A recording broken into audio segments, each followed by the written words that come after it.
Bueno, pues sí, compartimos la... Hola, buenas noches, doctor. ¿Me podría dar acceso para compartir la Sí, pantalla? dale acceso, ¿no, Fabiola?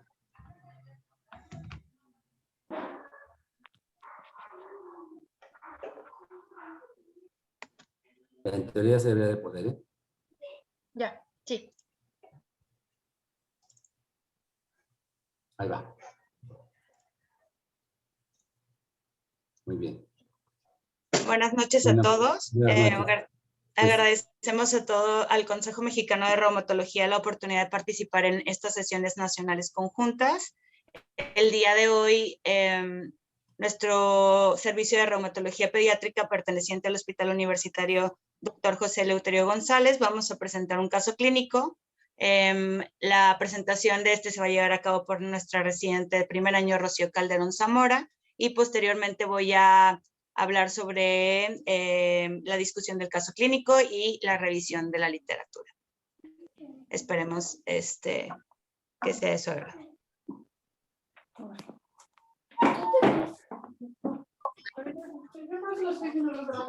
Buenas noches. Pues para empezar con nuestra presentación, vamos a iniciar con el caso clínico, que es acerca de un SAF primario. En la ficha de identificación, pues tenemos una paciente de 14 años, de género femenino, originaria de San Luis Potosí, de religión católica, estudiante de secundaria. Dentro de sus antecedentes, una madre de 46 años con diagnóstico de hipotiroidismo, toxicomanías negadas, bachillerato completo dedicado al hogar, un padre finado a los 50 años con diagnóstico de cáncer de próstata, esto en 2019, 3 hermanos de 26, 22 y 18 años, conocidos sanos, el resto de los antecedentes heredofamiliares preguntados y negados.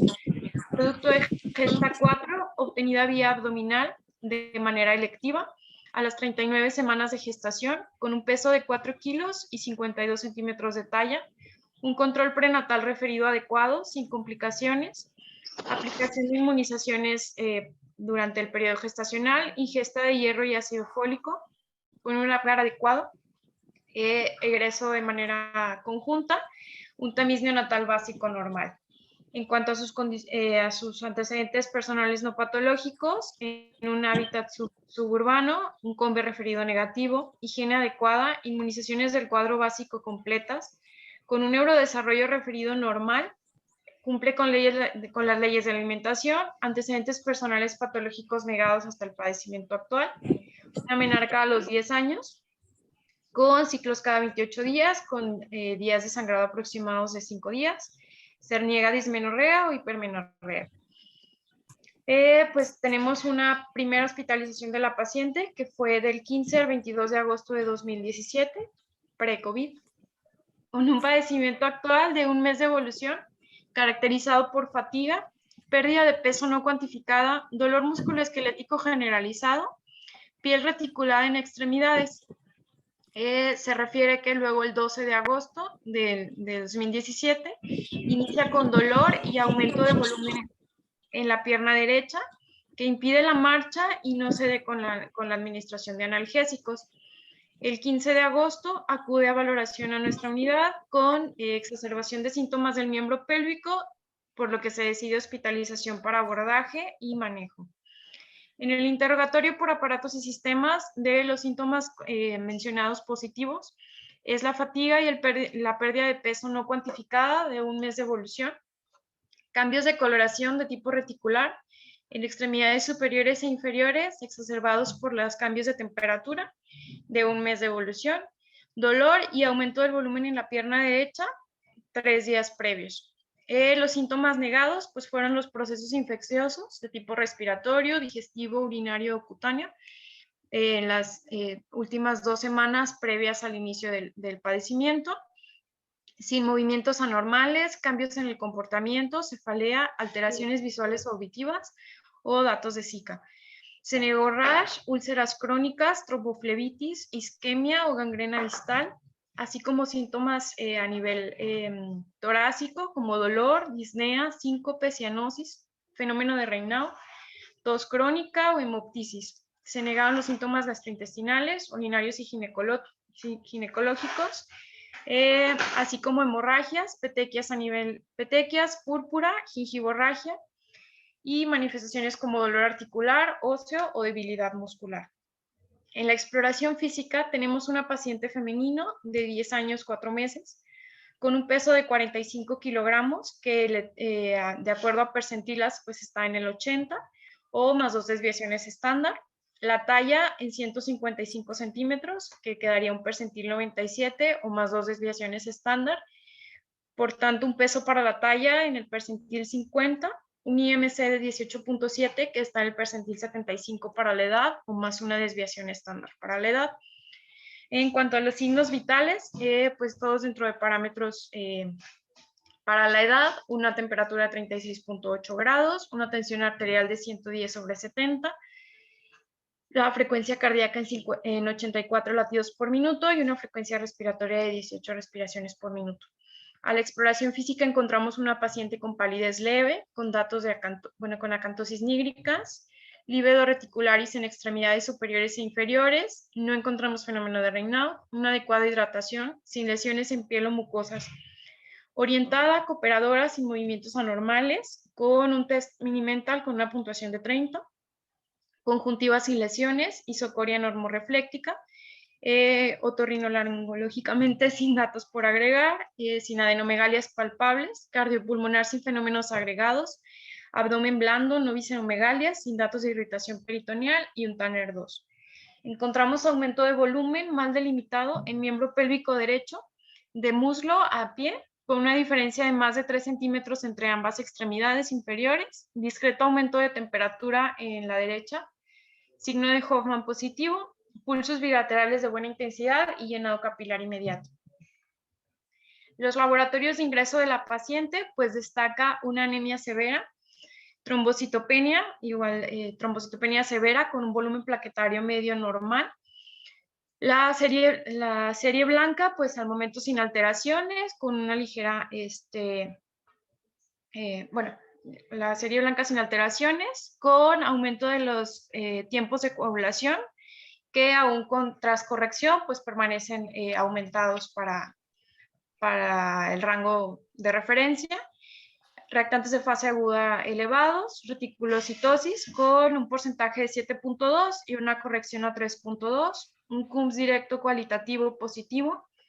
Por los datos por la visitopenia se hizo un frotis de sangre periférica que se encontró con células morfológicamente normales y no se observaron series inmaduras. En cuanto al perfil bioquímico, pues una función renal sin alteraciones y en las pruebas de función hepática, pues solo discreto aumento en la DHL. Un examen general de orina donde pues nada más nos destaca unas trazas de proteínas con unas proteínas en orina de 24 horas en nivel no significativo. En las pruebas de gabinete se realiza un ultrasonido de miembros pélvicos a su ingreso, donde se corrobora trombosis en la vena poplitea, tibial anterior, tibial posterior y peronea de la pierna derecha con insuficiencia venosa secundaria de tipo valvular y un miembro pélvico izquierdo sin alteraciones.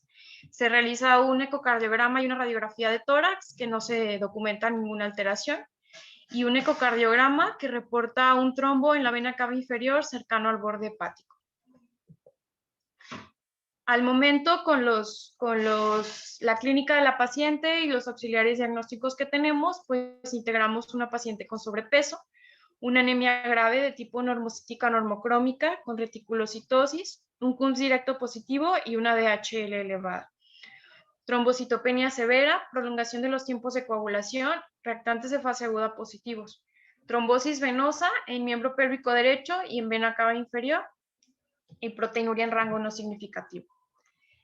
Se inicia tratamiento, pues aquí como inicialmente, pues el tratamiento más importante fue la anticoagulación, que se inició con enoxaparina a dosis terapéutica de 1 miligramo por kilo por vía subcutánea cada 12 horas.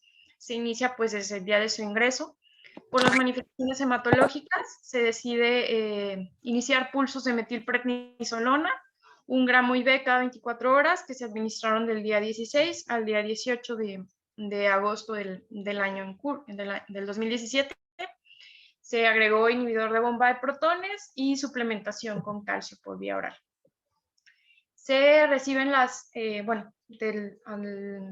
ingreso de la paciente, pues de acuerdo a las sospechas de diagnóstico, se solicitaron serologías, las cuales se reportan anticuerpos antinucleares positivos, 1 sobre 5120 de patrón moteado fino y 1 sobre 160 granular fino, anticuerpos anti-DNA negativos, anti-SMIT negativos, anticardiolipinas IgM positivo, anti-beta-2 glicoproteína IgA e IgM positivo, anticoagulante lúpico positivo con un ratio incalculable y BDRL positivo en 1:16.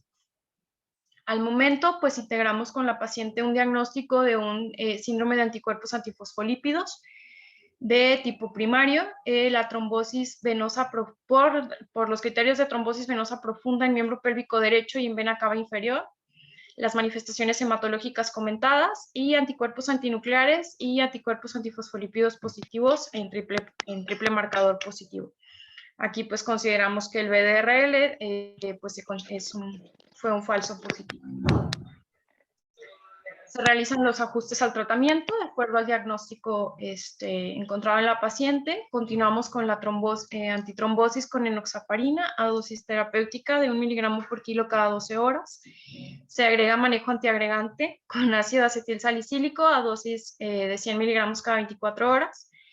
Modificamos el esteroide a vía oral en base a prednisona, 1 miligramo por kilo por día, dividido en 2 dosis. Por las manifestaciones hematológicas se decide inicio de manejo inmunosupresor con hidroxicloroquina a dosis de 3.4 miligramos por kilo por día y azatioprina a 2.2 miligramos por kilo por día. Continuamos la suplementación con calcio y con vitamina D. En cuanto a la evolución de la paciente durante la hospitalización, pues observamos una mejoría de los niveles de hemoglobina, de la cuenta plaquetaria y pues nada más una disminución importante en la cuenta de leucocitos, mejoría en cuanto a los reactantes de fase aguda, función hepática y función renal, pues sin alteraciones. Las condiciones clínicas de la paciente pues fueron hacia la mejoría, con mejoría en cuanto a la movilidad, en cuanto al dolor y el edema en el miembro pélvico. Se hizo un ecocardiograma de control a los 6 días de inicio del tratamiento, en el cual ya no se reporta presencia de trombos y el ultrasonido se reporta con remisión de la trombosis en las venas tibiales y peronea, aún continuando con trombosis en vena poplitea. Y se egresa el 22 de agosto del 2017 tras 7 días de estancia hospitalaria. En cuanto al seguimiento de la consulta externa, se llevó a cabo desde septiembre del 2017 a octubre del 2019 de manera continua por los servicios de hematología y reumatología pediátrica. Se hicieron ajustes en cuanto al tratamiento, en cuanto al manejo anticoagulante, se continuó con enoxaparina a dosis terapéutica de 1 miligramo por kilo por dosis cada 12 horas durante 2 meses, de agosto a octubre del 2017. Se cuenta con un ultrasonido Doppler de control de octubre del 2017, donde ya no se reporta trombosis venosa profunda en ninguna de las venas que estaban afectadas. Se decide disminuir la dosis a una dosis profiláctica a 1 miligramo por kilo por dosis cada 24 horas, que hasta completar los 6 meses de tratamiento con anticoagulación subcutánea. Después se decide modificar a anticoagulación por vía oral con un con rivaroxaban. Se dejó una dosis inicial de 15 miligramos por vía oral cada 24 horas durante los primeros 4 meses y después se disminuye la dosis a 7.5 miligramos cada 24 horas por 2 meses más, completando 6 meses más de anticoagulación para un total de 1 año con tratamiento anticoagulante. Se toma un nuevo ultrasonido Doppler, en el cual continuamos pues sin datos de trombosis venosa. El tratamiento antiagregante pues se ha mantenido durante toda la evolución.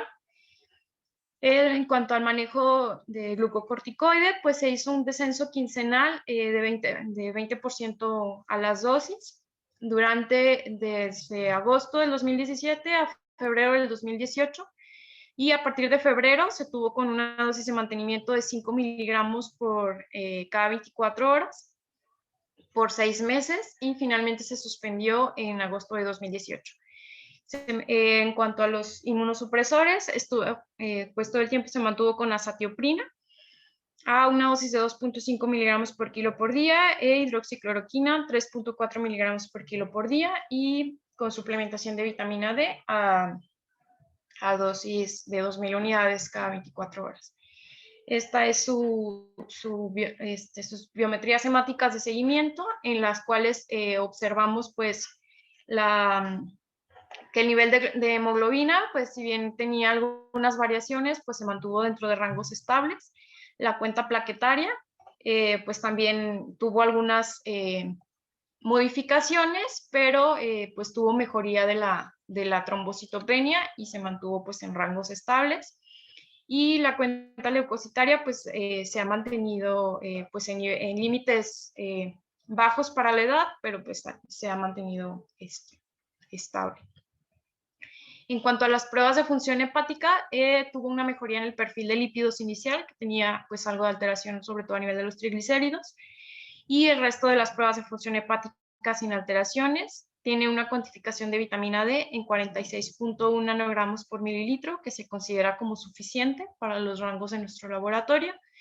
En las pruebas en la química sanguínea, con datos de resistencia a la insulina, con una insulina inicial en enero de, perdón, ahí está mal el año, en enero de 2018, de 18.7 y tras manejo con un control a 9.84 en noviembre del 2018. Una función renal sin alteraciones, con un examen general de orina, los exámenes generales de orina se mantuvieron sin proteínas, sin presencia de eritrocitos, de cilindros o cristales. Se realizó perfil tiroideo, el cual se reportó sin alteraciones. El seguimiento por endocrinología pediátrica se dio durante el año 2018 con un diagnóstico de síndrome metabólico y se dio tratamiento con metformina y soporte nutricional. Se hicieron serologías de control a las 14 semanas de las iniciales, en las cuales se reportan anticuerpos antinucleares, positivo 1.640 de tipo moteado fino y 1.640 de patrón reticular, anticuerpos anti-DNA negativos, anti-SMIT negativos, las anticardiolipinas y anti-beta-2 glicoproteínas de tipo IgM pues continúan positivas. Y la paciente suspende seguimiento con nosotros en octubre de 2019. Estuvo acudiendo a control en su unidad médica en San Luis Potosí. Ingresa a una segunda hospitalización un año después prácticamente un año después de suspender el tratamiento con nosotros. Aparentemente se refería a que no había suspendido los medicamentos. Ingresa al hospital del 19 al 24 de septiembre del 2020, con un padecimiento que inicia en agosto de 2020, con 15 días de evolución, con palidez, fatiga y sangrado transvaginal profuso, con un diagnóstico de anemia severa, se comenta de acuerdo a la nota de envío, con una hemoglobina de 6, tratada con hierro dextran, 100 miligramos intramusculares cada 24 horas por 10 días. En su cita de control con el médico que estaba recibiendo atención, persiste con los síntomas, se toma nueva biometría hemática donde se evidencia anemia severa con una hemoglobina de 5.8 y se refiere a nuestra unidad. Aquí acude el 19 de septiembre y se decide ingreso para abordaje y tratamiento. En el interrogatorio por aparatos y sistemas encontramos una paciente con un mes de evolución con fatiga, astenia, adinamia, disnea de medianos esfuerzos, ictericia y sangrado transvaginal severo. Se niegan síntomas neurológicos como cefalea, neuropatía, síntomas oftalmológicos o auditivos, sin cambios en cabello, piel o uñas, no dolor torácico, síncope, cianosis, Raynaud, tos prolongada o hemoptisis, no síntomas gastrointestinales, no sitios de sangrado, además del sangrado transvaginal, no dolor articular, óseo o muscular, y en esta ocasión, pues, sin cambios en volumen o coloración en las extremidades. En la exploración física, pues tenemos una paciente de 13 años 5 meses, con un peso de 59 kilos, que es un percentil 75 para la edad, talla de 163 centímetros, que es en percentil 50 para la edad, un peso para la talla en el percentil 75, con un índice de masa corporal de 22.2, que para la edad está en el percentil 75. En los signos vitales, pues destaca nada más la taquicardia, con unas cifras de tensión arterial dentro de parámetros normales para la edad, afebril y una frecuencia respiratoria normal para la edad. A la exploración física neurológicamente íntegra, con ictericia generalizada, un buen estado de hidratación, ORL asinológico, no adenomegalias palpables, tórax simétrico con campos pulmonares bien aireados, sin crepitantes o sibilancias, precordio rítmico, taquicárdico, sin soplos o galope, abdomen blando no doloroso, sin visceromegalias, con una peristalsis regular, extremidades simétricas, con longitud y perímetros sin alteraciones, no cambios en la temperatura, fuerza y sensibilidad íntegras, pulsos simétricos y llenado capilar de 2 segundos. En los laboratorios de ingreso, con una anemia severa de 4.2 y las plaquetas, pues una trombocitopenia leve, con un volumen plaquetario medio discretamente disminuido, leucopenia, prolongación de los tiempos de coagulación, con una reticulocitosis de 44.8%, corregida a 12.4%, un CUMS directo positivo a 4 cruces, fibrinógeno y dímero D, pues prácticamente dentro de rangos de referencia, y observamos pues un aumento en la DHL, en las bilirrubinas totales, a expensas de bilirrubina indirecta. Un examen general de orina con los leucocitos positivos, esterasa y nitritos negativos. En cuanto a los diagnósticos que tenemos, pues tenemos una paciente ya conocida con un SAF primario, con un síndrome anémico y pues se integra el diagnóstico de anemia hemolítica. En cuanto al tratamiento, pues se iniciaron pulsos de metilprednisolona, 1 gramo IV cada 24 horas, del 19 al 21 de septiembre del 2020. Continuamos con el antiagregante plaquetario, se ajustaron las dosis de inmunosupresores, la hidroxicloroquina, pues ya para el peso para el peso que tenía actualmente la paciente, pues ambos quedaban debajo de dosis terapéuticas, entonces se realiza el ajuste a las dosis, se continúa con la vitamina D, el calcio y se agrega el inhibidor de bomba de protones. Se realiza una radiografía de tórax, la cual se encuentra sin alteraciones, un ecocardiograma y un electrocardiograma, también sin alteraciones. Se realizaron unas serologías de control, en las cuales se reportan anticuerpos antinucleares positivos 1-2560 de tipo moteado fino y 1-280 de patrón reticular, 1280 de patrón reticular, anti-DNA negativo, anti-SMIT, anti-RO, anti-LA negativos, anticardiolipina y antibeta-2-licoproteínas persisten IgM positivos y un anticoagulante lúpico positivo. En la evolución durante la hospitalización, pues con mejoría de las cifras de hemoglobina, una disminución discreta de las plaquetas y mejoría de la cuenta de leucocitos. En los tiempos de coagulación, pues observamos con mejoría. Pruebas de función hepática y pruebas de función renal, pues sin alteraciones. Observamos pues la remisión de la hiperbilirubinemia. Se encontraron pues por mejoría clínica y de datos de laboratorio sin complicaciones de la paciente. Se modificó la vía de administración del esteroide a vía oral con prednisona a 1 miligramo por kilo y se decide su egreso el día 24 de septiembre, 5 días después de su ingreso hospitalario. En el seguimiento en la consulta externa, pues, nuevamente, les anexo los controles de biometría hemática, en el cual observamos, pues, la cuenta plaquetaria, que pues, en general, todos los parámetros de la biometría hemática se han mantenido estables, no ha tenido nuevamente, disminución de las cifras de hemoglobina o trombocitopenia.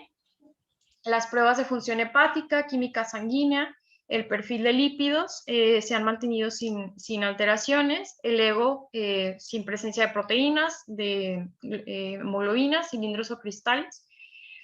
Se ha realizado el descenso de manera quincenal de la prednisona hasta una dosis de 5 miligramos cada 24 horas. Se realizó el tamizaje oftalmológico de la paciente pues, por uso prolongado de la hidroxicloroquina, que en diciembre se reportó sin alteraciones. Su última consulta a nuestro servicio fue el 25 de mayo de este año. La paciente actualmente pues tiene 14 años, 2 meses. Pesa 71 kilos, que tiene un percentil 80 para la edad. La talla está en 163, que es el percentil 50. Un peso para la talla en el percentil 80 y un índice de masa corporal en el percentil 90.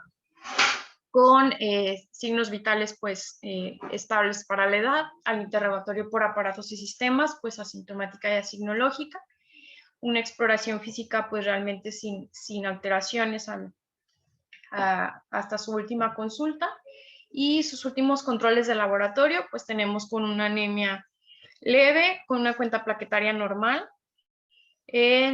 con leucopenia leve. Los tiempos de coagulación, pues dentro de rango normal para la edad. Los reticulocitos, bueno, el porcentual reportado por el laboratorio es de 2.6, con unos reticulocitos corregidos de 1.8. Un CUMS directo positivo. Y pues pruebas de función hepática y pruebas de función renal sin alteraciones, con un examen general de orina sin datos por comentar. Entonces, pues la presentación de nuestra paciente, del caso clínico de nuestra paciente, y pues vamos a continuar con la discusión. Gracias, Rosia. Voy a compartir pantalla.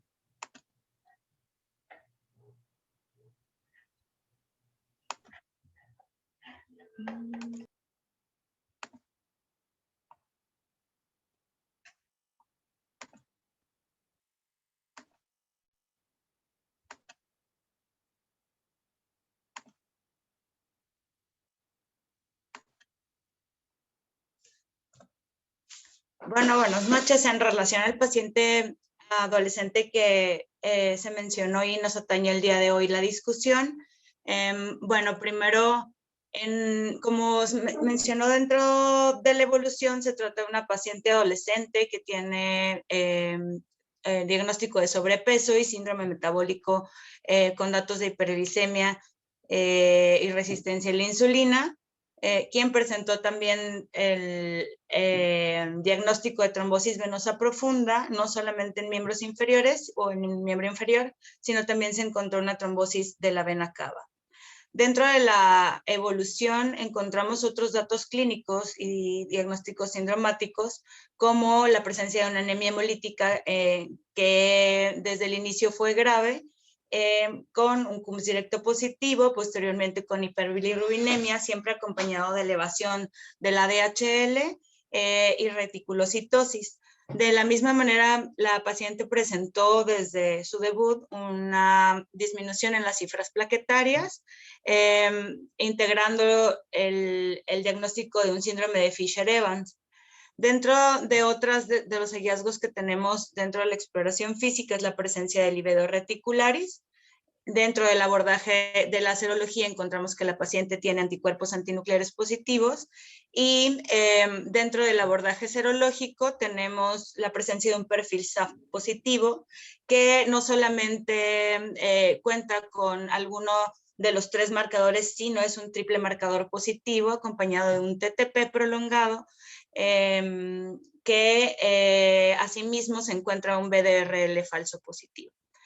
Ante este escenario, en una adolescente previamente sana que tiene sobrepeso y síndrome metabólico, con la evidencia de trombosis venosa profunda, no solo en una extremidad, sino también en dos sitios anatómicos, pues lo que nos lleva al análisis o la integración dentro de los diagnósticos diferenciales sería pensar inicialmente en los niños la asociación de trombosis a infecciones llega a ser tan alta hasta del 10%, sobre todo en aquellos pacientes que tienen antecedente previo al proceso trombótico de alguna infección como parvovirus, virus de Epstein-Barr, estreptococo, estafilococo, se han asociado a eventos trombóticos posterior a estas infecciones. Tuberculosis también es algo que se tiene que investigar de manera intencionada y además del antecedente de infección, existe una alta probabilidad de anticuerpos tanto antinucleares positivos y un perfil SAF positivo dentro del periodo infeccioso. Nuestra paciente, dentro del abordaje, no presentaba datos clínicos de alguna infección activa investigada de manera intencional, pero eso es algo que se tiene que tener en mente. Otra posibilidad que se asocia a la presencia de trombosis en pacientes pediátricos es la presencia de malignidad, procesos mieloproliferativos, procesos linfoproliferativos y algunos tumores sólidos pueden llegar a presentar como eventos paraneoplásicos la presencia de eventos trombóticos. Este llega a ser en menos porcentaje que las infecciones. En los pacientes pediátricos, 1% de los pacientes con trombosis podría estar asociada a algún proceso de malignidad. Otro diagnóstico probable que debemos investigar de manera intencionada en este escenario en una femenina que además presenta un BDRL falso positivo, una prolongación de TTP, alteraciones hematológicas que son compatibles con una anemia hemolítica, con un CUMS directo cuantitativo positivo. En ocasiones, si es posible, tener el cualitativo y los isotipos sería lo ideal. En este caso no fue posible determinarlo, pero tenemos la evidencia de reticulocitosis, elevación de la DHL y disminución de la hemoglobina, que inicialmente en las dos ocasiones fue grave, pero inicialmente llegó con una cifra de 7 de hemoglobina y posteriormente 3. Junto con la trombocitopenia y las alteraciones cutáneas, que es el livedo reticularis, así como la positividad, son cifras medias y altas, tanto de los isotipos IgM de beta-2-glicoproteína y anticoagulante lúpico positivo y anticardiolipinas también en el isotipo IgM positivo. Tenemos también por ahí una IgA ligeramente positiva, pero no en valores medios o altos como los criterios lo sugieren. Esto nos lleva a pensar en un síndrome antifosfolípido.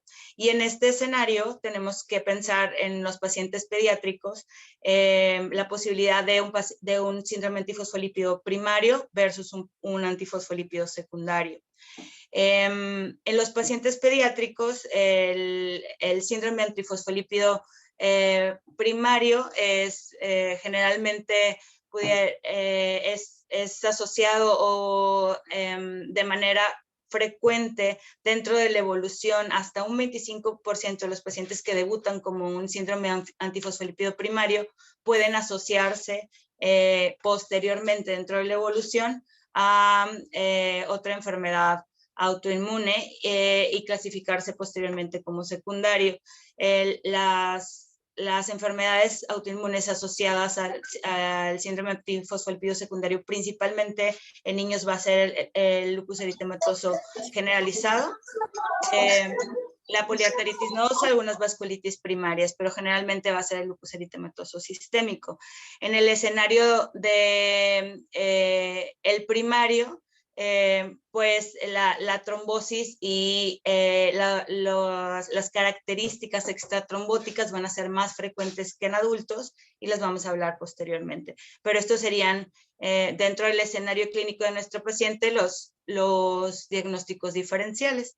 La otra posibilidad, pero que se aleja de acuerdo a la evolución que vemos en el paciente, es el síndrome antifosfolípidos catastrófico, que como sabemos y en adultos pues es potencialmente mortal, se caracteriza por una evolución rápida, manifestaciones simultáneas en más de 3 órganos o sistemas en menos de una semana, que se caracteriza también por la confirmación histológica o por imagen de trombosis con afección a pequeños vasos y datos de microangiopatía.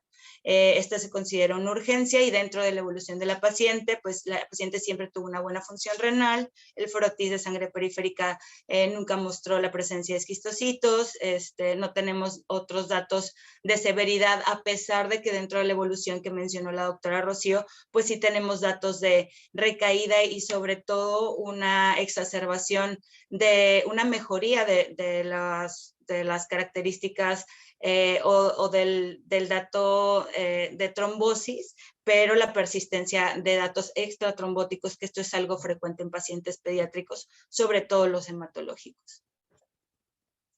Y bueno, en relación a esto que les platicaba un poco de epidemiología y porcentaje, bueno, primero sabemos que los criterios que se realizaron de manera inicial pues son para población adulta, los primeros en 1997, después tuvieron sus procesos de revisión, que son los criterios de Sapporo, pues sabemos que están basados principalmente en la presencia de morbilidades gestacionales, sobre todo pérdidas gestacionales, preeclampsia, eclampsia, alteraciones placentarias, junto con la evidencia de trombosis y la asociación a la positividad de anticuerpos.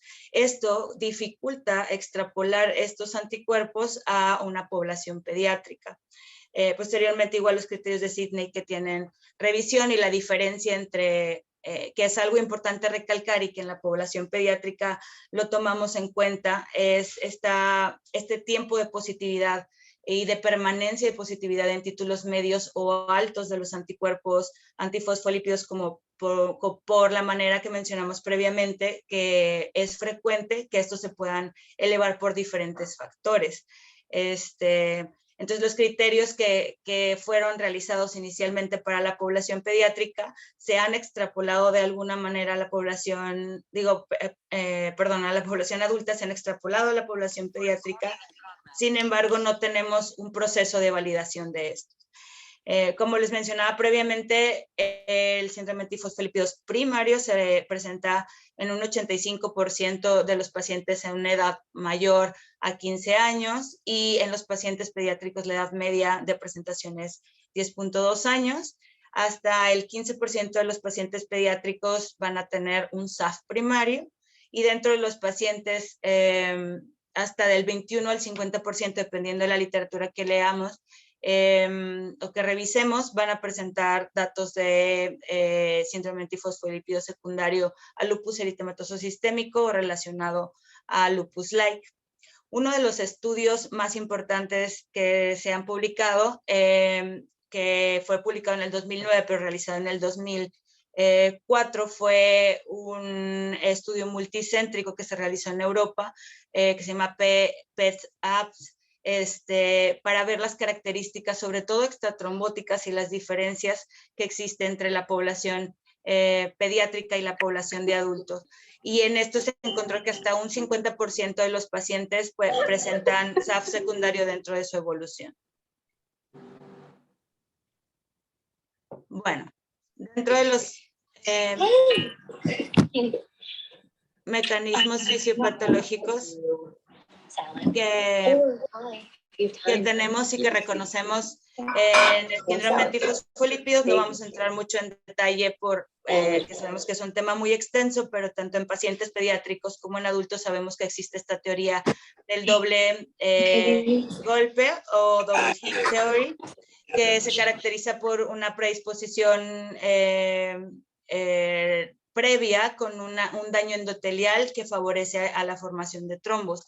Y esto incluye no solamente una vía que causa daño endotelial y activación de la formación de autoanticuerpos contra los fosfolípidos, sobre todo de las membranas, y a través del tiempo hemos sabido la importancia que ha cobrado la subunidad 1 de la beta-2 glicoproteína, la importancia que tienen las especies reactivas de oxígeno. En adultos sabemos que obesidad, el tabaquismo, las especies reactivas de oxígeno van a hacer o van a potencializar el proceso inflamatorio y a la producción de autoanticuerpos dirigidos contra los anticuerpos antifosfolípidos.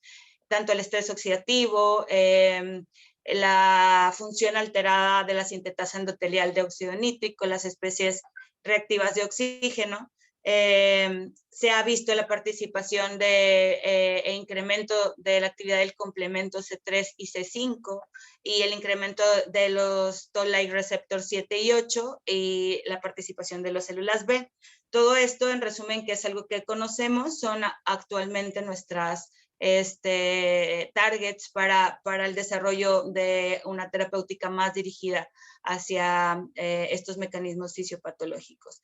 Al momento sabemos que el gold standard en el tratamiento del síndrome antifosfolípido, sobre todo para los eventos trombóticos, es la anticoagulación. En relación a la positividad de los anticuerpos antifosfolípidos en pacientes pediátricos,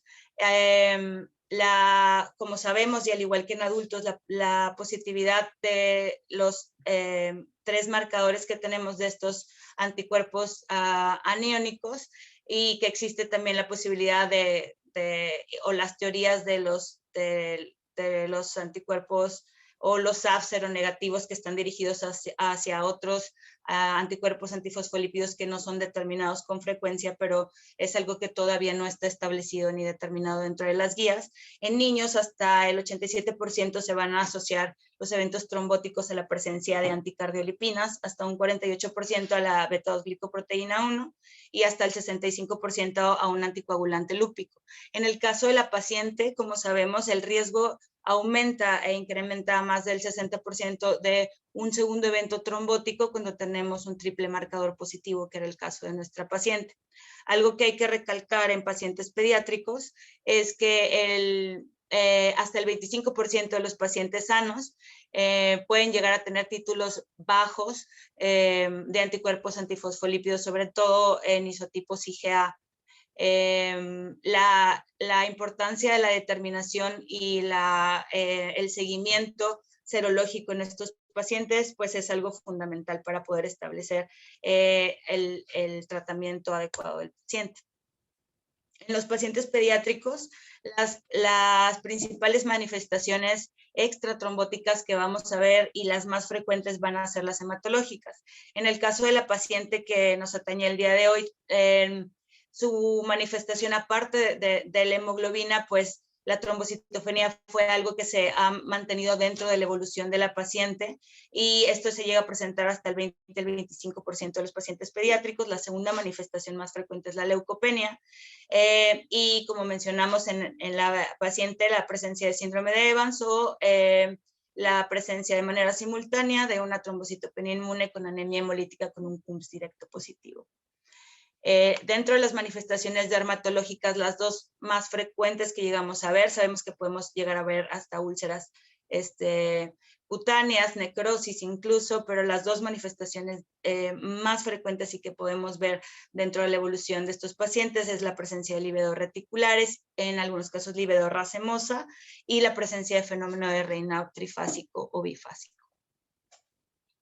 Los pacientes que tienen manifestaciones neurológicas es un menos porcentaje que el paciente que tiene manifestaciones hematológicas, pero se consideran de gravedad. La migraña, las alteraciones, la cefalea y la cefalea, sobre todo que no responde a analgésicos y que es persistente en pacientes pediátricos que tienen datos de trombosis y manifestaciones de síndrome antifosfolípidos, debe de considerarse y estudiarse como una posible manifestación extratrombótica. La presencia, obviamente, de trombosis a nivel del sistema nervioso central, pues puede manifestarse dependiendo del sitio anatómico en el que tengamos la trombosis, como sabemos que la trombosis del seno venoso y la presencia de EBC van a ser las dos manifestaciones más frecuentes. Otro punto importante para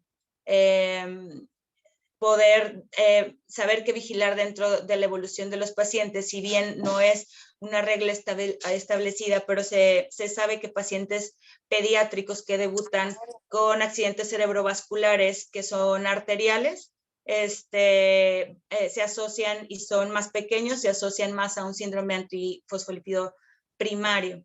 Aquellos pacientes que tienen trombosis del seno venoso o afección a trombosis venosa profunda, como en el caso de la paciente, se ha visto a lo largo del tiempo en estudios prospectivos que se asocian más al desarrollo posterior de otra enfermedad autoinmune, sobre todo lupus eritematoso sistémico. La presencia de corea es otra de las manifestaciones, así como alteraciones del movimiento, mielitis transversa, epilepsia y pérdida sensitiva. Esto va a depender, pues nuevamente, dependiendo del sitio anatómico que esté afectado. La afección cardíaca puede llegar a ser muy importante. Sabemos que la endocarditis de Lehmann-Sachs en adultos es algo relativamente frecuente. En pacientes pediátricos lo podemos ver como una manifestación extratrombótica de síndrome antifosfolípido, sobre todo aquellos pacientes que empiezan con algún soplo, que no tienen datos infecciosos, que han sido evaluados de manera intencionada para descartar patógenos, y que presentan algunas otras alteraciones, ya sea cutáneas, neurológicas o hematológicas. La afección valvular, afección coronaria, cardiomiopatía. Como mencionábamos, la microangiopatía trombótica puede llegar a ser una manifestación, sobre todo asociada al síndrome antifosfolípido catastrófico. Puede llegar a presentarse la presencia de necrosis avascular y necrosis de médula ósea. Otra de las emergencias dentro del escenario de síndrome antifosfolípidos es la presencia del síndrome de anticoagulante lúpico hipoprotrombinémico o la característica importante de tener trombosis con diástasis hemorrágicas severas, que puede llegar a tener de manera simultánea datos de trombosis con datos de hemorragia, y se considera una emergencia pediátrica. Bueno, volviendo a nuestra paciente, en el escenario, recordando lo que tenemos previamente, pues tenemos una paciente que es adolescente, que dentro de los factores de riesgo, que si bien no están igual de establecidos, pero no descartados, como la obesidad y el sobrepeso, sí se consideran factores que pueden exacerbar la posibilidad de presentar datos de trombosis. Es una paciente adolescente con sobrepeso y síndrome metabólico, que tiene la presencia de manera aguda inicialmente de trombosis venosa profunda en 2 sitios anatómicos, en miembro pélvico, así como en vena cava. Tiene la presencia de manifestaciones hematológicas, que es trombocitopenia, la presencia de anemia hemolítica, un CUMS directo, hiperbilirrubinemia, elevación de DHL, y como pueden ver en la imagen, la presencia de un lívido reticularis muy importante. Dentro de nuestra evolución, pues encontramos el anticoagulante lúpico, el antibeta-2-glicoproteínas y las anticardiolipinas, así como anticuerpos antinucleares en títulos altos de manera persistente, con negatividad, y no encontramos otras alteraciones hasta el momento que puedan asociarse a la presencia de otra enfermedad autoinmune, sobre todo lupus eritematoso sistémico, por lo cual al momento la clasificamos como un síndrome antifosfolípido primario. Dentro de los criterios, como les mencionaba inicialmente, pues no contamos con criterios validados, pero dentro de este estudio que les mencioné, publicado en el 2009, que es uno de los estudios más grandes y multicéntricos, se proponen estos criterios para pacientes pediátricos, que básicamente es la presencia de trombosis vascular, ya sea arterial o venosa, o de pequeños vasos, con la identificación y evidencia adecuada de esta trombosis, ya sea por histopatología o un estudio de imagen, con la positividad de los anticuerpos antifosfolípidos que ya mencionamos, pero a títulos altos, con persistencia de títulos altos o medios 12 semanas después de la primera evaluación. Y para el diagnóstico se requeriría, ellos proponen la presencia de la evidencia de trombosis con la persistencia de un marcador o un anticuerpo antifosfolípido positivo, pero que se mantenga en títulos medios o altos con 12 semanas de diferencia. Y bueno, ¿qué tenemos en relación al tratamiento en pacientes pediátricos?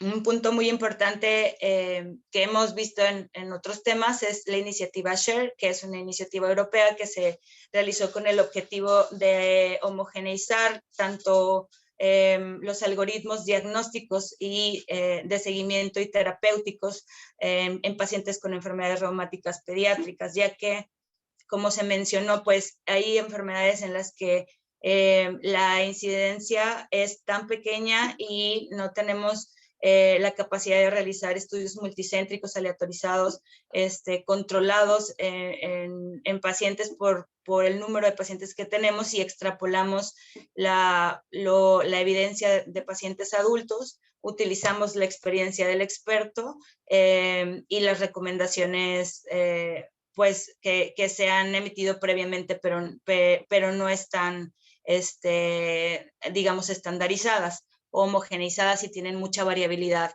entre médicos. Y la iniciativa SHARE tiene por objetivo eso,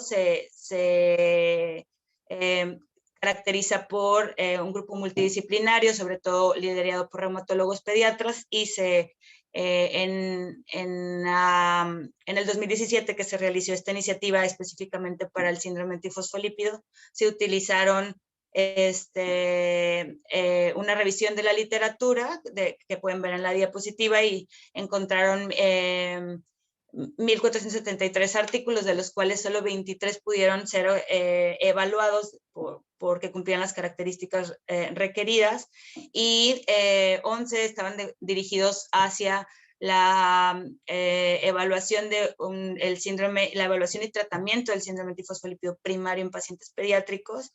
4 artículos de la presentación del SAF catastrófico, y 9 artículos dirigidos a la Asociación de Síndrome Antifosfolípidos junto con lupus eritematoso sistémico.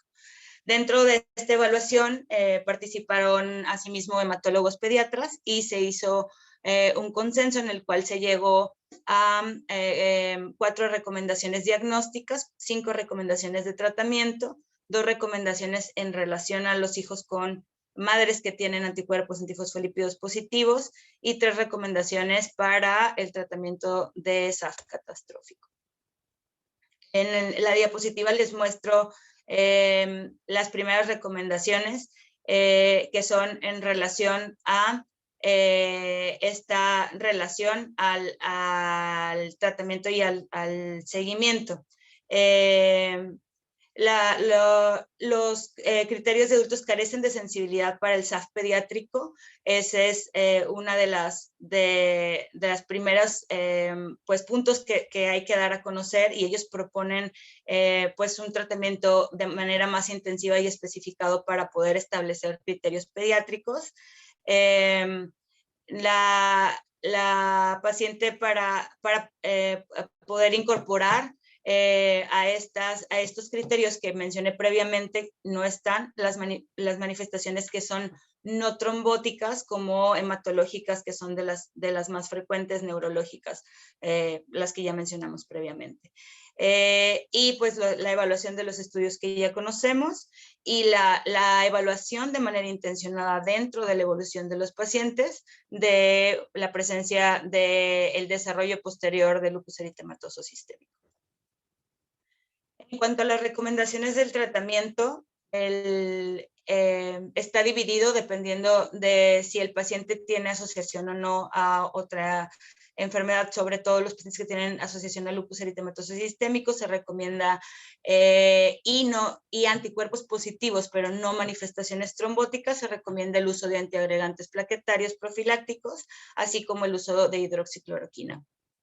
De la misma manera, se recomienda el uso de anticoagulación ante la evidencia de trombosis relacionada a SAF. O sea, nuestra piedra angular en el tratamiento va a ser el uso de anticoagulación, sobre todo con heparina de bajo peso molecular. Aquellos pacientes que tengan antecedente de trombosis y estén, por el error en positividad persistente de anticuerpos antifosfolípidos, se recomienda una terapia anticoagulante prolongada.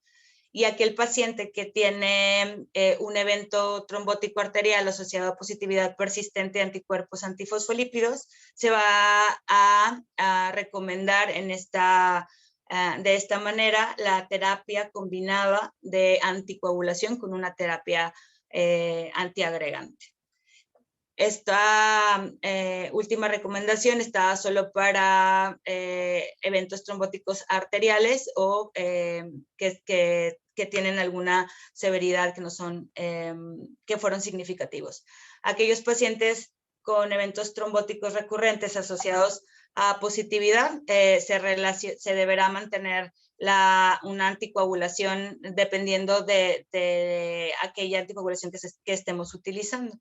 Y dentro de lo más importante, pues en el seguimiento del paciente, si revisamos estas guías terapéuticas, pues el uso justificado de una heparina de bajo peso molecular por la presencia de la trombosis en más de 2 sitios anatómicos fue, junto con el uso de antiagregante, fue nuestra elección terapéutica. De la misma manera, vemos una paciente con manifestaciones extratrombóticas que tienen persistencia. No tenía datos de sangrado de manera inicial, pero dentro de su evolución tiene un sangrado uterino, tiene una hemoglobina que tiene síndrome anémico, por lo cual se decide el uso de corticosteroides. Asimismo, el uso de una inmunosupresión que sabemos pues de manera eficaz, la satioprina ha demostrado tener un buen efecto en la mejoría de los síntomas hematológicos, tanto en pacientes con lupus eritematoso sistémico como en pacientes con síndrome antifosfolípido. En relación a los hijos con madre con SAF, no se sugiere el uso de anticoagulación de aquellos pacientes que sean hijos de madres con anticuerpos positivos, y solo se sugiere el seguimiento y la evaluación de neurodesarrollo, que como sabemos se ha relacionado a el desarrollo de alteraciones, sobre todo autismo, alteraciones en neurodesarrollo. Y en cuanto a las recomendaciones de las guías SHARE para el SAF catastrófico, pues sabemos que es un evento que pone en riesgo la vida. El uso combinado de corticosteroides, plasmaféresis, ya sea con gamma globulina o sin gamma globulina, y se propone el uso dependiendo de la literatura, en SHARE se propone rituximab, en otros artículos se propone el uso de ciclofosfamida, que sabemos que también ha tenido un buen efecto. En relación a el uso de, como mencionó la doctora Rocío, y haciendo énfasis a futuros terapéuticas en pacientes con anticuerpos antifosfolípidos, ya tenemos que las heparinas de bajo peso molecular, como se mencionó, la enoxaparina es la de elección, porque tenemos dosis profilácticas y dosis terapéuticas. En relación a esto, tenemos este artículo del 2019, que es el estudio del efecto del rivaroxaban, que sabemos que la vía de administración es digamos, más accesible porque no es subcutánea, sino en los niños se puede administrar de manera de suspensión o jarabe, y de manera de pastillas o tabletas.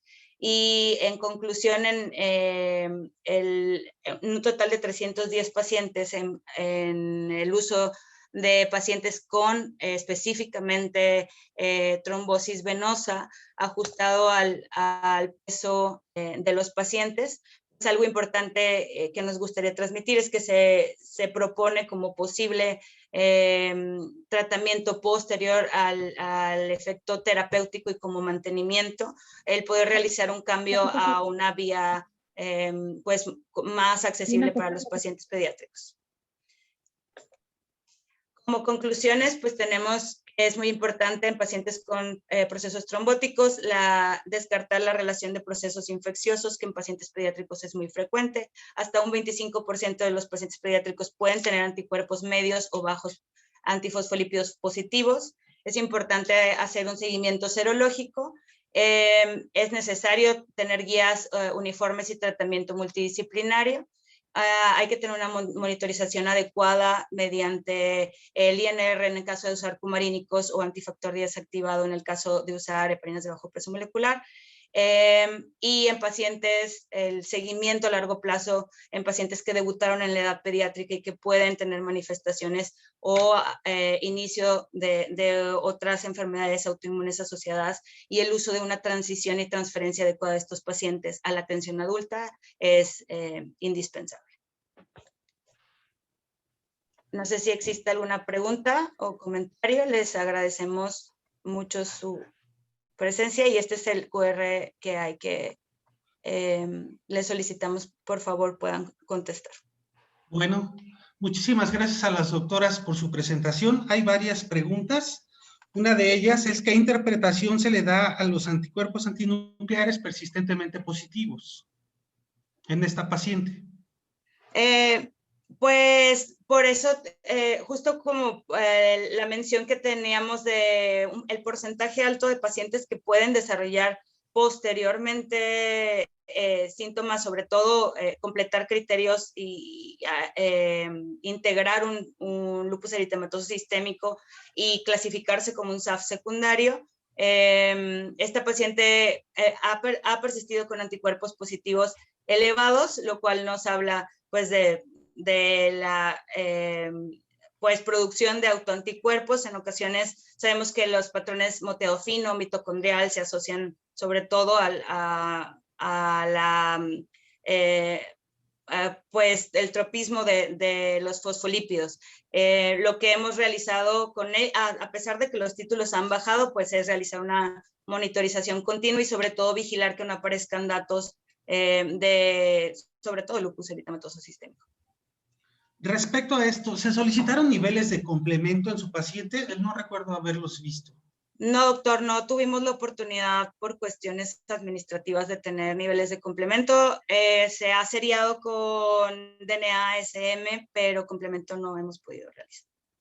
En el caso de este tipo de pacientes con anemia hemolítica autoinmune, se ha visto que acorde al tipo de anticuerpo, sea IgM o IgG, puede ser el tipo de anemia. Respecto a esto, solicitaron CUMS a diferentes temperaturas para ver si la anemia era fría o caliente, para en base a eso determinar bien la anemia, pues. La anemia. Le mencionaba que desafortunadamente también por cuestiones administrativas solo tuvimos la oportunidad dentro de toda la evolución de tener cualitativos. Entonces, en realidad no tenemos isotipos ni por complemento ni para saber si es por anticuerpos fríos o calientes. Pues en realidad la posibilidad o el deber ser, pues si hubiéramos tenido la posibilidad, pero fue por cuestiones administrativas. Otra pregunta es si ante el TP prolongado y la presencia de sintomatología de hemorragia con el sangrado uterino anormal, no se consideró la posibilidad de que cursara con un síndrome anticoagulante lúpico con hipoprotrombinemia su paciente en la segunda hospitalización. Sí, el sangrado, a pesar de que era abundante, sí se consideró, incluso se utilizó como se mencionó previamente, el uso de bolos de corticosteroide como de manera inicial y como piedra angular en el tratamiento, digo, fuera del evento trombótico que para esa hospitalización ya había mejorado. Otras nos preguntan sobre la justificación del uso de rivaroxaban en el caso de su paciente. Bueno, como les mencioné en el artículo previo, sabemos que el rivaroxaban en pacientes pediátricos pues tienen poco tiempo utilizándose y hablábamos de esta parte de la profilaxis y la terapéutica que no está establecido. En el artículo que les mencioné, que por tiempo no es muy extenso, se hace la farmacocinética, se evalúa la seguridad y la eficacia en los niños con eventos trombóticos venosos, no arteriales, y se ve una similitud en aquellos pacientes que pudieran darse después de una terapia de inducción o terapéutica como a dosis profilácticas después del evento trombótico y se pudiera dejar de mantenimiento. Y es una propuesta, es el primer estudio que es más grande, son como 391 pacientes, sobre todo por esta parte de la seguridad, no se reportaron datos de sangrado, sí hay dificultad para poder monitorizarla, a diferencia del uso de anticumarínicos, por ejemplo, que tenemos el INR de manera más accesible, pero se propone como un buen uso terapéutico como mantenimiento posterior al uso de enoxaparina. Y respecto a los casos de trombosis que se han reportado con el uso de rivaroxaban, en este tipo de pacientes con de por sí ya tendencia protrombótica, ¿han notado algo? No, bueno, en experiencia tanto clínica como en el artículo que le menciono, no se encontró una incidencia mayor en pacientes pediátricos lo ajustan al peso corporal, y la diferencia es que los pacientes pediátricos de peso corporal más pequeño, que tienen una eliminación mayor del rivaroxaban, van teniendo frecuencias de dosis. Son dosis más pequeñas, pero son dosis más frecuentes. Cada 8 horas, después cada 12 horas, después cada 24 horas, y no se encontraron ni incremento en riesgo de sangrado ni de trombosis. Bueno, pues si ya no existe ninguna otra pregunta. Una pregunta, Alfonso. Una pregunta de Mario. Sí, perdón que abunde ahí en el tema. En adultos, por ejemplo, la historia de los inhibidores de factores de quizá, por ejemplo, como rivaroxaban o otros, realmente no se recomienda. No hay, la evidencia actual dice que no se recomienda en adultos, o sea, así definitivo lo que ya la fecha publicado. En niños, ¿qué sería diferente para poderlo recomendar? Y más allá, en el estudio que presentaron, si eran pacientes que tenían síndrome antifosfolípido, o solamente era evitar el tromboembolismo en pacientes con trombosis venosa sin síndrome antifosfolípido. Digo, ahí no, eran pacientes con diagnóstico de trombosis, no todos tenían síndrome antifosfolípido, es trombosis en general, algunos por cáncer, diferentes, o sea, no es específico para pacientes con síndrome antifosfolípido. Y entonces, ¿qué será diferente para recomendarlo de acuerdo a la guía que colocaron del 2017, donde lo ponen al final, que se recomienda rivaroxaban o este tipo de medicamentos? ¿Cuál sería el fundamento para recomendarlo? Si en adultos tenemos algo muy claro hasta la fecha de que no se recomiendan como tal. Pues que se ha presentado la seguridad y la eficacia de la misma manera, y sobre todo no en el momento agudo. De hecho, la recomendación es iniciar con enoxaparina, y se propone como mantenimiento por accesibilidad, no tanto por el costo, sino por la vía de administración y por la seguridad que mandó. Obviamente, dentro de las limitaciones del artículo, proponen que es una muestra muy heterogénea y que al final de cuentas sigue siendo algo que no está totalmente establecido. Si en adultos sí ya hay un no definitivo. Este es el tercer, digamos, es la tercera fase del estudio que se presentó, y se ven buenas posibilidades, pero al final de cuentas pues no es algo que esté todavía en las guías de recomendación. En las guías para pacientes pediátricos se recomienda sí antifactor desactivado, pero en enoxaparina. Hay una pregunta más. Si por favor, mientras puede poner otra vez el QR, porque lo quitaron muy rápido. Un momentito. Es que no sé si... ¿Ahí? Ahí está. Listo. Nos preguntan sobre, ¿qué nos puede comentar sobre modificar factores de riesgo protrombótico en este tipo de pacientes para el seguimiento? Como les mencionaba en los artículos que sabemos en niños, dentro de las diferencias que se ha visto es que obviamente los adultos pues expuestos al tabaquismo, pero sabemos que igual obesidad, sedentarismo, son factores que pueden igual predisponer de la misma manera al adulto. Esta paciente tenía sobrepeso, estaba en las percentilas, digamos, limítrofes para estar en un grado de obesidad, sumado a pues el evento autoinmune que tiene. Entonces sí se hace una intervención nutricional, obviamente ejercicio y hacer cambios higiénico-dietéticos para disminuir estos factores que son externos, y que nos pueden ayudar a disminuir el riesgo de trombosis. Afortunadamente esta paciente, la persistencia de los síntomas mejoró, porque incluso pues tiene un trombo en la vena cava que con la anticoagulación de manera inicial a dosis terapéutica mejoró, pero la persistencia, que a veces llega a ser un reto en los pacientes pediátricos, mejoran en la parte trombótica, que puede llegar a ser catastrófico, pero la persistencia de los datos clínicos extratrombóticos, sobre todo los hematológicos, esta parte del síndrome de Fisher-Evans o la trombocitopenia persistente. Incluso, pues se propone en el artículo del New England, ¿no? En algún momento el uso y se hace de manera empírica, aunque no hay estudios, algunos pacientes llegan a usar ciclofosfamida o rituximab en algunos casos. Doctor Fogier. ¿Otra pregunta? ¿Alzaron la mano? El doctor Fogier. Hola, buenas noches. Felicidades. Hola, buenas noches. Por tu excelente exposición y discusión. Gracias. Nada más apoyando el uso de rivaroxaban. Niños, obviamente es controversial, en su momento se había dicho que no estaba aprobado y demás, pero a manera de complementar la excelente exposición de Ana, se usa mucho en el hospital con la experiencia de los posttransplantados.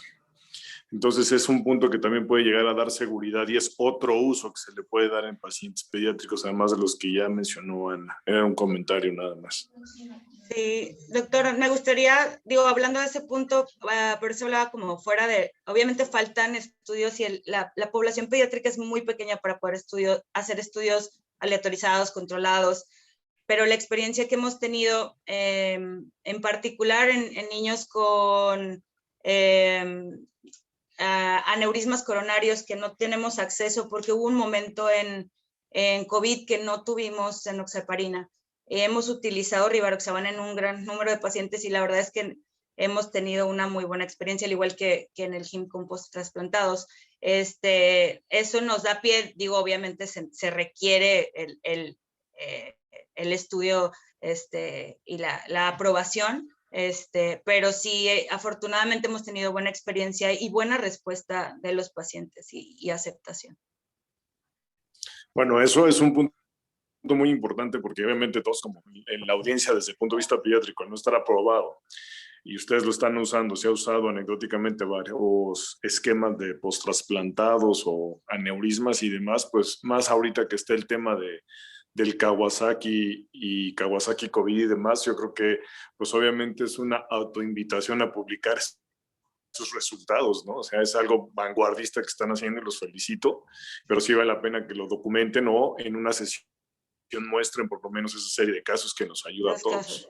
Sí, y en realidad es por falta de recursos, o sea, no fue más fácil conseguir rivaroxaban porque hubo un momento en el que los adultos eran tantos que no teníamos acceso a, es más, todavía es fecha que es difícil conseguir enoxaparina. Bueno, pues si ya no tenemos más preguntas, agradecemos a nuestros ponentes. Muchísimas gracias por su presentación y nos vemos en la próxima. Hasta luego. Gracias, doctor Alfonso. Gracias. Hasta luego. Saludos a todos. Gracias. Bye.